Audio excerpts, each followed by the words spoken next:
ಎಲ್ಲರಿಗೂ ನಮಸ್ಕಾರ. ನಮ್ಮ ವಿಭಾಗ ವಾಣಿಜ್ಯ ವಿಭಾಗ. ವಾಯು ಮಾಲಿನ್ಯ ವಾಯು ಮಾಲಿನ್ಯ ಅಯ್ಯೋ ಅಯ್ಯಯ್ಯೋ. ಕೇಳ್ರಪ್ಪ ಕೇಳ್ರಿ, ಹೇಳೋಕೇನಿದೆ ಕೇಳೋಕೇನಿದೆ. ನಾವು ತಗೊಳ್ಳೋ ಗಾಳಿನೇ ಸರಿ ಇಲ್ಲ ಅಂದಮೇಲೆ ಹೇಳೇನು ಪ್ರಯೋಜನ?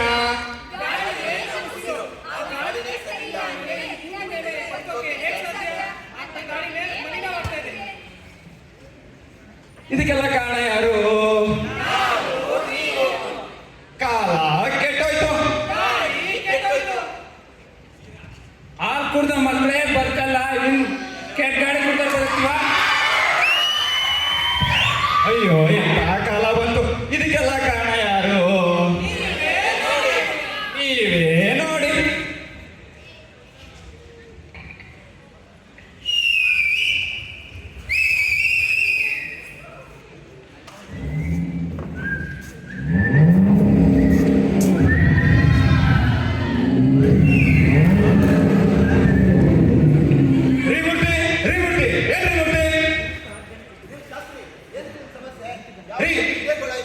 ಕರೆದಿರೋ ನಾನು ಮಾತಾಡೋದೀವಾ? ರೀ ಮುಟ್ಟಿ ಗೊತ್ತಾಗಲ್ರಿ ನಿಮಗೆ? ಅಪಾರ್ಟ್ಮೆಂಟ್ ಬಂದ್ರೆ ಮತ್ತೆ ಪಾರ್ಕಿಂಗ್ ಪ್ಲೇಸ್ ಅಲ್ಲಿ ಕಾರಣ ನಿಲ್ಸಕ್ಕಾಗಲ್ಲನ್ರಿ? ರಸ್ತೆ ಮಧ್ಯೆ ಬಂದ್ಬಿಟ್ರೆ ಹೇಗೆ ನಾವು ಕಾರಣ ನಿಲ್ಸ್ಬೇಕು? ಇದೊಳ್ಳೆ ಕಥೆ ಐತಲ್ಲ. ನಮ್ಮನೆ ಮುಂದೆ ನಾನ್ ಕಾರ್ ನಿಲ್ಸಿದ್ರೆ ನಿಮ್ಗೆ ಏನ್ರಿ ಸಮಸ್ಯೆ? ನಿಮ್ಮನೆ ಮುಂದೆ ನಿಲ್ಸ್ಕೊಡ್ರಿ ಕಾರಣ. ಅಯ್ಯೋ ನಮ್ಮನೆ ಮುಂದೆ ನಿಲ್ಸ್ಬೇಕಂದ್ರೆ ಈ ಹಾಳಾದ ದರಿದ್ರ ಮರಗಳಿದಾವಲ್ಲ, ನಾನೇ ನಿಲ್ಸ್ಬೇಕ್ರಿ ಅಂತ ಕಾರಣ. ಅದು ನಿಮ್ ಕರ್ಮ, ನಿಮ್ ಸಮಸ್ಯೆ. ನಾನೇನ್ ಮಾಡಕ್ಕಾಗುತ್ತೆ? ಅದು ನನ್ನ ಸಮಸ್ಯೆ, ನನ್ನ ಕರ್ಮ. ಅವುಗಳನ್ನ ನಾನು ಒಂದಿನ ಕಡ್ದೇ ಕಡಿತೇನೆ. ಒಂದಲ್ಲ 10 ಮರಗಳನ್ನ ಕಡ್ದೇ ಕಡಿತ ನಾನು. ಏನ್ರಿ ಮಾತಾಡ್ತಿದ್ದೀರಾ? ಇದು ನನ್ನ ಸಮಸ್ಯೆ, ನನ್ನ ಕರ್ಮ, ನನ್ನ ಇಷ್ಟ, ನನ್ನ ಇಷ್ಟ. ನಿಮಗೇನ್ರಿ? ನೀವ್ಯಾರಿ ನಾನು ಕೇಳಕ್ಕೆ? ಯಾರಿ ನೀವು ಕೇಳಕ್ಕೆ ನನ್ನ? ರೀ ನಿಮ್ಗೆ ಮರದ ವ್ಯಾಲ್ಯೂ ಗೊತ್ತಾಗ್ರಿ ಒಂದು? ಅಯ್ಯೋ ಈ ಹಾಳಾದ ದರಿದ್ರ ಮರಕ್ಕೆ ಏನ್ರಿ ವ್ಯಾಲ್ಯೂ? ಈ ಮರದಿಂದಲೇ ನಾವು ನೀವು ಇವತ್ತು ಅಯ್ಯೋ ಯಾಕೆ ಮಾಡ್ತೀರಿ?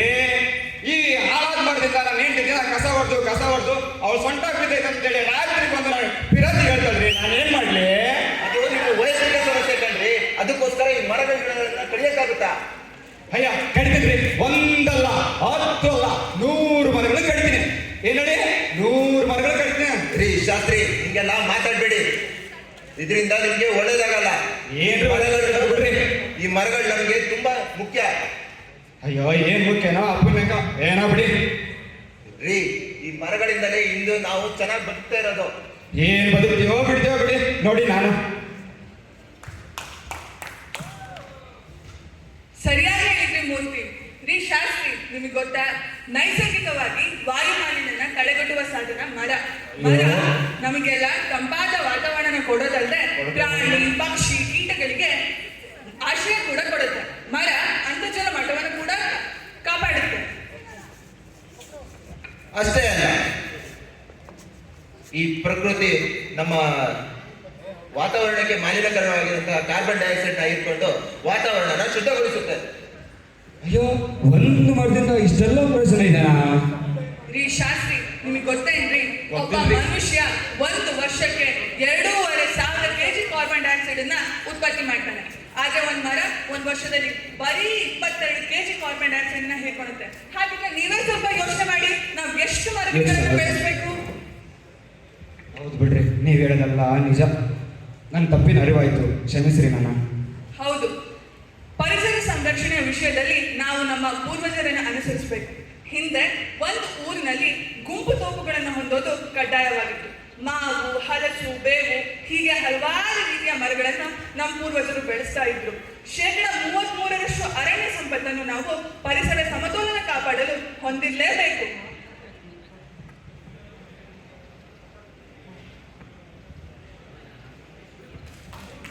ಮರಗಳನ್ನ ಉಳಿಸೋಣ, ಮರಗಳನ್ನ ಬೆಳೆಸೋಣ, ಉತ್ತಮವಾದ ಗಾಳಿಯನ್ನ ಸೇವಿಸೋಣ.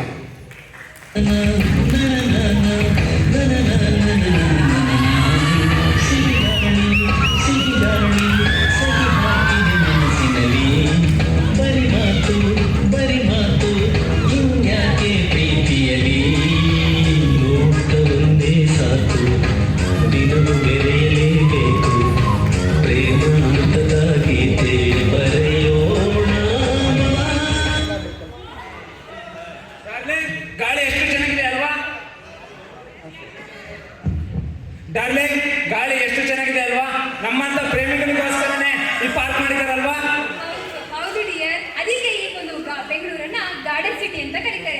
ಈ ಪಾರ್ಕ್ ತುಂಬಾ ಬರೀ ಪ್ರೀತಿ ಗಾಳಿಯೇ ಬೀಸ್ತಾ ಇದೆ.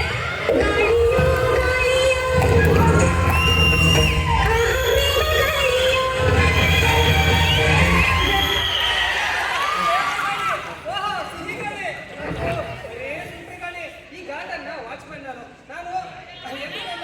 ಅಖಂಡ ಬ್ರಹ್ಮಚಾರಿ ಅಂತ ಕರೀತಾರೆ. ಆದ್ರೆ ನಾನು ಬಗ್ಲ ಪ್ರೇಮಿ. ಈ ಪಾರ್ಕಿಗೆ ಬರೋರೆಲ್ಲ ಕಪಲ್ಸ್ಗಳೇ. ಒಬ್ಬ ಸಿಂಗಲ್ ಆಗಿ ಬಾಯ್ ಆಗಿದೆ, ನಾನು ಬಾಯ್ ಫ್ರೆಂಡ್ ಆಗಲ್ಲ ಅಂತಂದ್ರೆ ಒಂದು ಹುಡುಗಿನೂ ಸಿಗ್ತಾ ಇಲ್ಲ. ಗಂಡಕ್ಕೂ ಚೆನ್ನಾಗಿದೆ, ಸ್ವಲ್ಪ ನೋಡ್ಕೊಂಡು ಲವ್ ಮಾಡಿ ಬಲಗಳಿಗೂ ಕಂಡಿದೆ. ಹಾ ಡಿಯರ್, ಮರಗಳಿಗೂ ಕಣ್ಣಿದೆಯಂತೆ. ನೋಡು, ಇಲ್ಲಿರೋ ಎಲ್ಲ ಪಾರ್ಕ್ಗಳಿಗೂ ಆಕ್ಸಿಜನ್ ಮಾಸ್ಕ್ ಅನ್ನ ಹಾಕಿದ್ದಾರೆ. ಆಕ್ಸಿಜನ್ ಮಾರ್ಕ್ ಹಾಕಿದ್ದಾರೆ ನೋಡಿ. ಇಲ್ಲಿ ಪ್ರತಿಯೊಂದು ಮರಕ್ಕೂ ಯಾರೋ ಪ್ಯಾರೆ ನನ್ನ ಮಗ ಮೋಸ್ಟ್ಲಿ ಹಾಕೋಗಿರ್ಬೇಕು. ಆ ಸೂರ್ಯನಿಗೆ ಟಾರ್ಚ್, ಈ ಮರಕ್ಕೆ ಆಕ್ಸಿಜನ್. ಹೌದು ಡಿಯರ್, ನೋಡು, ಇಲ್ಲಿರೋ ಪ್ರತಿಯೊಂದು ಮರಕ್ಕೂ ಆಕ್ಸಿಜನ್ ಮಾಸ್ಕ್ ಅನ್ನ ಹಾಕಿದ್ದಾರೆ. ಅಣ್ಣ, ಅಕ್ಕ, ತಮ್ಮ, ತಂಗಿ, ನಿಮ್ಗೇನಾದ್ರೂ ಗೊತ್ತಾ ಯಾಕೆ ಆಕ್ಸಿಜನ್ ಮಾಸ್ಕ್ ಅನ್ನ ಹಾಕಿದ್ದಾರೆ ಅಂತ? ನನಗೆ ಗೊತ್ತು. ಪಾರ್ಕ್ ಅಲ್ಲಿ ಬೆಳಿಗ್ಗೆ ವಾಕಿಂಗ್ ಮಾಡೋರಿಗೆ ಮತ್ತೆ ಡೀಪ್ ಆಗಿ ಲವ್ ಮಾಡೋರಿಗೆ ಅವರಿಗೆಲ್ಲ ಹಾರ್ಟ್ ಬೀಟ್ ಜಾಸ್ತಿ ಆದಾಗೆಲ್ಲ ಆಕ್ಸಿಜನ್ ಮಾಡಿಸಿದ ಉಪಯೋಗ ಆಗುತ್ತೆ. ಅದಕ್ಕೆ ಹಾ ಡಿಯರ್, ನೀನ್ ಹೇಳಿದ್ದು ಕರೆಕ್ಟು. ವಾಕಿಂಗ್ ಬರೋರಿಗೆ, ಜಾಗಿಂಗ್ ಮಾಡೋರಿಗೆ, ಡೀಪ್ ಆಗಿ ಲವ್ ಮಾಡೋರು ಪ್ರತಿಯೊಬ್ರು ಸಹ ಆಕ್ಸಿಜನ್ ಮಾಸ್ಕ್ ಹಾಕೊಂಡ್ಬರ್ತಾರೆ. ಕಬ್ಬನ್ ಪಾರ್ಕ್ ಆಗಿಲ್ಲ, ಕಾರ್ಬನ್ ಪಾರ್ಕ್ ಆಗಿದೆ. ಹೌದು, ಇದು ಮುಂಚೆ ಕಬ್ಬನ್ ಪಾರ್ಕ್ ಆಗಿತ್ತು, ಈಗ ಕಾರ್ಬನ್ ಪಾರ್ಕ್ ಆಗಿದೆ. ಅದಕ್ಕೆ ನೀವೇ ಮನುಷ್ಯರ ಕಾರಣ. ನಾವು ಮನುಷ್ಯರ ಕಾರಣ. ಪ್ರೀತಿ ಮಾಡೋದೇ ತಪ್ಪ? ಪ್ರೀತಿ ಮಾಡಿದ್ರೆ ಕಾರ್ಬನ್ ಡೈಆಕ್ಸೈಡ್ ಬರುತ್ತಾ? ಪ್ರೀತಿ ಮಾಡೋದು ತಪ್ಪಲ್ಲ, ಆದ್ರೆ ಪರಿಸರವನ್ನ ದ್ವೇಷಿಸೋ ತಪ್ಪು. ನಿಮ್ಮ ಸ್ವಾರ್ಥಕ್ಕೋಸ್ಕರ ನಿಮ್ಮನ್ನ ನೀವೇ ಪ್ರೀತಿ ಮಾಡಬೇಡಿ. ಅದನ್ನು ಬಿಟ್ಟು ಈ ಪರಿಸರ, ಈ ಮರ, ಪ್ರತಿ ಕ್ಷಣ ಉಸಿರಾಡೋ ಗಾಳಿಯನ್ನ ಪ್ರೀತಿ ಮಾಡಿ. ವಾಯು ಮಾಲಿನ್ಯ ಈ ಜಗತ್ತಿನ ಅತಿ ದೊಡ್ಡ ಸಮಸ್ಯೆ ಆಗಿದೆ. ಅದಕ್ಕೆ ನೀವೇ ಮನುಷ್ಯರೇ ಕಾರಣ. ಎಲ್ಲವೂ ಹಣದ ಮೂಲಕ ಪಡೆಯಬಹುದು, ಹಣವಿದ್ದರೆ ಸಾಕು ಎಂಬ ನಿಮ್ಮ ದುರಂಕಾರವೇ ಈ ಸ್ಥಿತಿಗೆ ಕಾರಣ. ಈ ಜಗತ್ತಿನಲ್ಲಿ ಮನುಷ್ಯರು ಕೇವಲ ಜೀವಿ. ನಿಮ್ಮಂತೆ ಇರುವ ಹಲವು ಜೀವಿಗಳು, ಪ್ರಾಣಿ, ಪಕ್ಷಿ, ಕ್ರಿಮಿಕೀಟಗಳಿಗೂ ಇಲ್ಲಿ ಬದುಕಲು ಸಮಾನದ ಹಕ್ಕಿದೆ. ಹಾಗಾಗಿ ಪರಿಸರದಲ್ಲಿ ಕಾಪಾಡುತ್ತಿದ್ದೀವಿ ಎಂಬ ಭ್ರಮೆಯನ್ನು ಬಿಟ್ಟು ಇದನ್ನು ನಾಶ ಮಾಡುವುದನ್ನು ದಯವಿಟ್ಟು ನಿಲ್ಲಿಸಿ. ಇಲ್ಲದಿದ್ದರೆ ನಿಮ್ಮ ಸರ್ವನಾಶ ಖಂಡಿತ. ನಿಮ್ಮ ಸರ್ವನಾಶ ಖಂಡಿತ. ಆಕ್ಸಿಜನ್ ಬೇಕಾ? ಆಕ್ಸಿಜನ್ ಬೇಕಾ? ಆಕ್ಸಿಜನ್ ಪುಕ್ಷಣೆ ಸಿಗಲ್ಲ, ರೊಕ್ಕ ಕೊಟ್ಟರೆ ಸಿಗುತ್ತೆ. ಆಕ್ಸಿಜನ್ ಈಗ ತಾನೇ ಸಹ್ಯಾದ್ರಿ ಪರ್ವತದಿಂದ ತಂದಿರ್ತಕ್ಕಂತಹ ಆಕ್ಸಿಜನ್.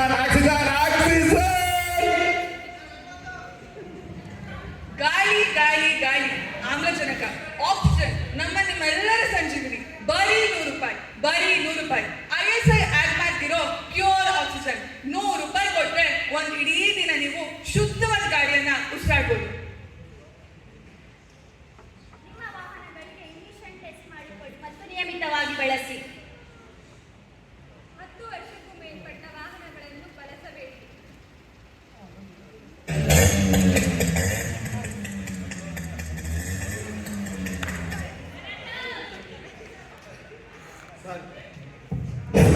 ಸರ್, ದಯವಿಟ್ಟು ನಿಮ್ಮ ಬೈಕ್ನ ಆಫ್ ಮಾಡಿ ಸರ್. ನಿಮ್ಮ ಬೈಕ್ ಸೌಂಡಿಂದ, ನಿಮ್ಮ ಬೈಕ್ನ ಹೊಗೆಯಿಂದ ವಾಯು ಮಾಲಿನ್ಯ, ಶಬ್ದ ಮಾಲಿನ್ಯ ಆಗ್ತಿದೆ ಸರ್. ದಯವಿಟ್ಟು ನಿಮ್ಮ ಬೈಕ್ನ ಆಫ್ ಮಾಡಿ ಸರ್. ಇನ್ನು ಸಿಗ್ನಲ್ ಇನ್ನು 2 ನಿಮಿಷ ಬಾಕಿ ಇದೆ ಸರ್.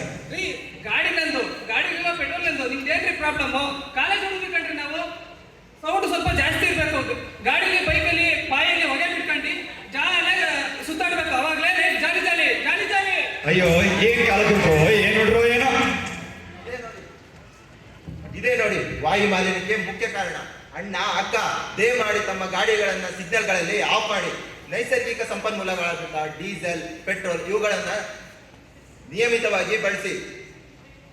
ನಾನು ಒಬ್ಬ ಗಾಡಿ ಆಫ್ ಮಾಡಿದ್ರೆ ಏನ್ ಪ್ರಯೋಜನ ಅನ್ನೋ ಯೋಚನೆನೆ ಇವತ್ತಿನ ಈ ಪರಿಸ್ಥಿತಿಗೆ ಕಾರಣ.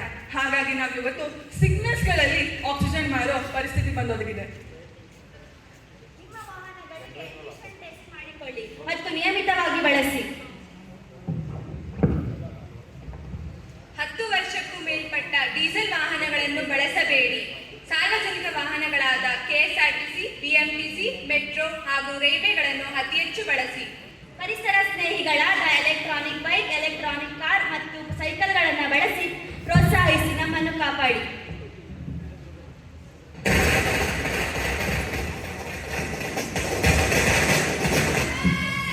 ಇವತ್ತು ನಮ್ಮ ರಾಜಕೀಯ ಪಕ್ಷ ಗೆದ್ದಿದೆ, ಒಳ್ಳೆ ಪಟ್ಟಾಗಿ. ಇವತ್ತು ಸೈಕೋ ಸಿಂಗಲ್ ಮಿಂಗಲ್ ಆಗಿದ್ದಾನೆ, ಹೊಡಿರಿ ಪಟಾಕಿ.